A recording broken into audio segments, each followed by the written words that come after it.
ඔබේ මුහුණ ඇද වැටෙනවා. කතාව පැටලෙනවා. අතත් දුර්වල වෙනවා.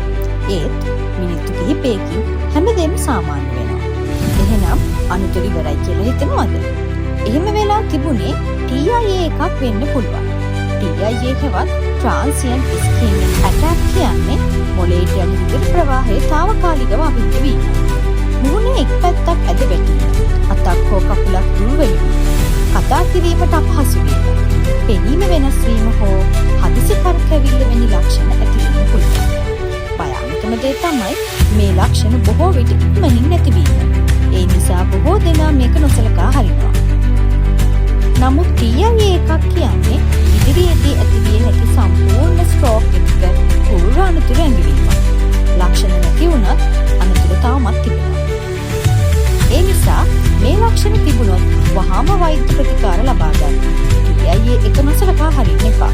මේ වීඩියෝව ෂෙයා කරලා